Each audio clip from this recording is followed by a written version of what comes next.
Please allow me to explain the work closer to your doorstep. Right now, we are not in Lagos creating the awareness. Yoruba nation must stand, whether they like it or not.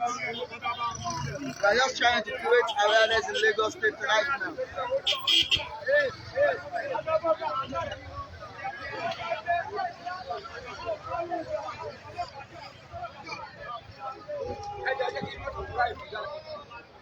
This is Lagos State. Yoruba nation. This is Olamiko is bringing the work closer to your doorstep. Right now, we are not in Lagos creating the awareness for Yoruba Nation campaign. Share the program. We promise you people that we are going to create the awareness in Lagos State. Can you see now? We are now live at Lagos State creating the awareness for Yoruba Nation.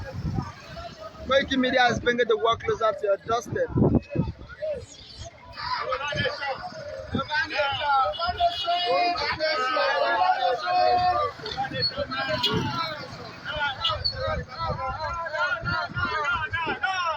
This is Yoruba Nation.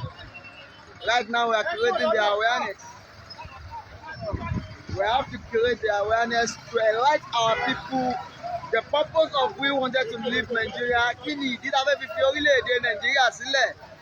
A gbọ́dọ̀ jẹ́ kí òye èèyàn kó yé gbogbo àwọn èèyàn wa nílé lóko. The reason that we wanted to leave Nigeria, this is not matter of conflict. Àwọn àlàyé.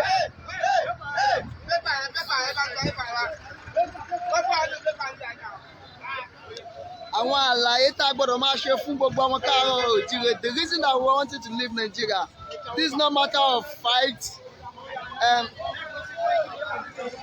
What are the importance of Yoruba Nation? So we have to inform our people and let them know the importance of Yoruba Nation. Yeah.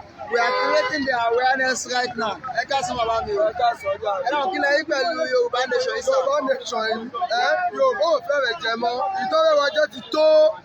A ti ṣetán àti jàjàgbara fúnra wa ká jà ká gbara wa sílẹ̀.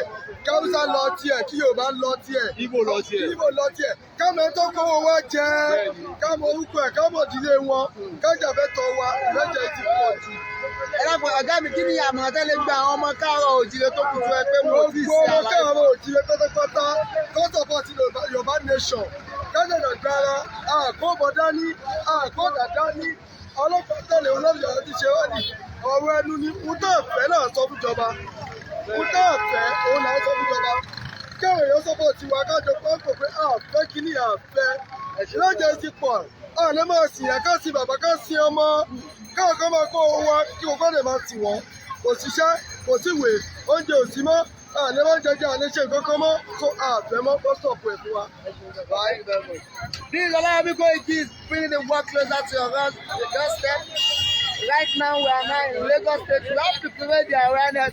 Let's enlighten our people the reason that we wanted to leave Nigeria. This is not a matter of conflict. We are not fighting. We are not accusing anybody. But the reason is that we fed up about the Nigerian federal government. We want to go on our own way. So we can unable to control our resources. We can have access to our mining, everything. So that is the reason we said we wanted to leave Nigeria. We are going to still be creating the awareness on Yoruba Nation. Please allow me to work closer to your doorstep.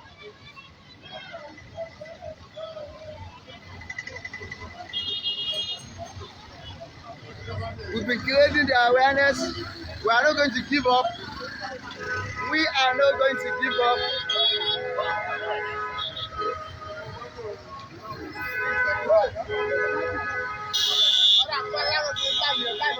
Although we've been seeing a group of people being comment that we cannot say that there is not going to be election in Nigeria. Although we agree with you people, but there is not going to be election in Yoruba land, which means in the regional system government that they are using before, which is the Southwest. So we are not voting, we are not contesting for election in 2003. Whoever would like to contest for election in 2003, in 2023, that means it's not election on its own.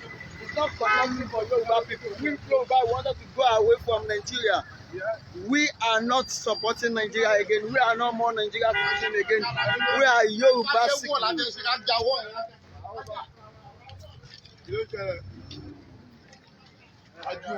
Yoruba nation. People are really suffering in this country. People are really suffering. Look at our road. The country is not working. It's not working for me and it's not working for you. Everybody know that. So that is the reason we have to leave Nigeria. This is not matter of conflict. It's not matter of saying we are fighting with each other. We are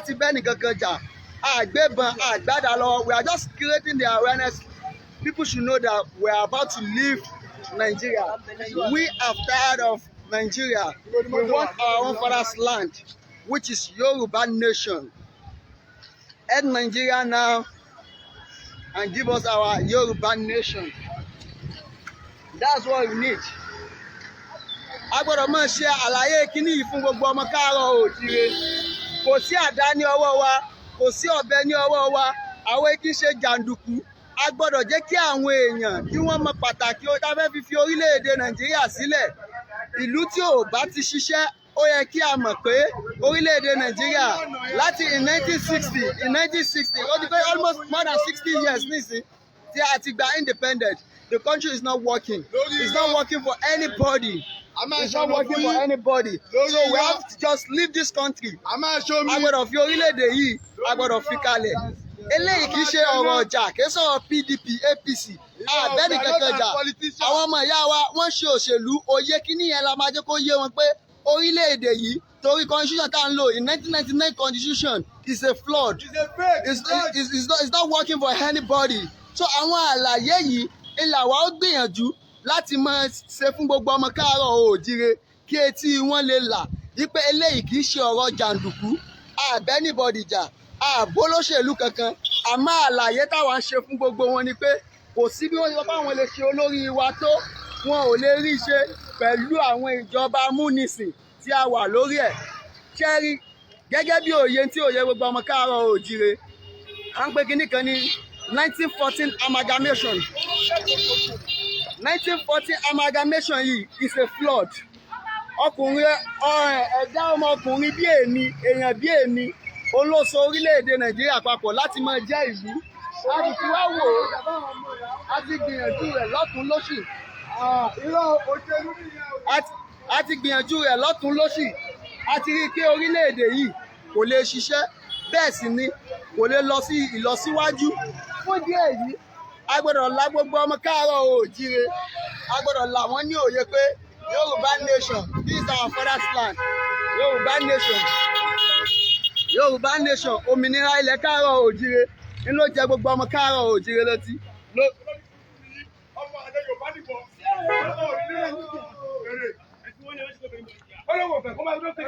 Ẹ má ṣe pè fún ẹ má bínú kíní yìí kìí ṣe ọ̀rọ̀ jà bá mi ṣe kíní yìí kò tí ì yé èèyàn ẹni tí Fúlàní ò bá ti gbé ìran rẹ̀ àbí kó gbé fámìlì ẹ̀ kán máa ṣe donation. Ó lè jẹ́ ní wọn kan ní pé àwọn Fúlàní tó ń bọ́ lórí wọn. That's it. So Yoruba nation. We are not a tout. We are just supposed to be creating the awareness. Awareness yẹn ńlá máa jẹ́ kí gbogbo ọmọ káàárọ̀ oòjíire pátá kí wọ́n mọ̀. Now, so we have to continue with our awareness. Yoruba nation is the only solution to all this stubbornness in Nigeria. So we have to take back our father's land, which is Yoruba nation. Eléyìí kì í ṣe ọ̀rọ̀ ọjà. Òye yẹn la máa fi yé àwọn èèyàn wa. Kò possible kí gbogbo wa ká sùn ká kọrí síbì kan náà. Yoruba nation bàbá mi. Yoruba nation. Kí wọ́n tó bí mi, wọ́n ti pariwo up NEPA. Bàbá mi kú sínú ẹ̀. mo tún bí ọmọ mi ṣe pàrọ̀ ọ̀pẹ̀ ọjọ́ ọ̀la fẹ́ bọ́nú yà ó tó gẹ́ ẹja máa lọ. ká máa lọ tọmọ Yorùbá máa ṣe tiwọn lọ́tọ̀ọ̀tọ̀ ẹ dáhùn kí lámọ̀ràn tẹ ní fún gbogbo ọmọ Yorùbá káàkiri gbogbo àgbálá ayé. bàbá wo lọ́wọ́ sọ fún akẹ́tọ́ bá tásìkò àti ṣu òrò àlà. òrò wa ti là báyìí. tí wọ́n là bá a ti gbọ́. kábíyèsí lónìí wa àjẹ́ ìsìnkà méjì mọ́. ó ti sú wa. ti di wọ́n tù. ó tó gẹ́ ẹ ṣeun gan bàbá mi ẹ ṣeun gan thank you very much.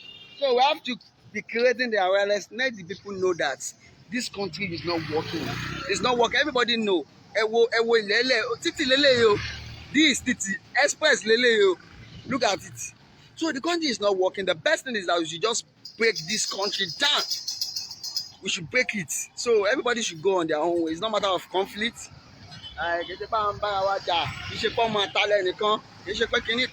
But àlàyé kínní yẹn ńlá gbọ́dọ̀ máa ṣe fún gbogbo ọmọ káàárọ̀ oòjíire.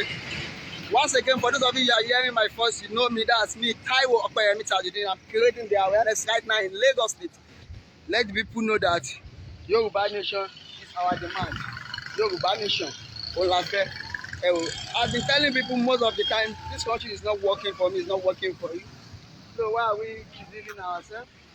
Let us stop deceiving ourselves. So, join me in the next few minutes, please.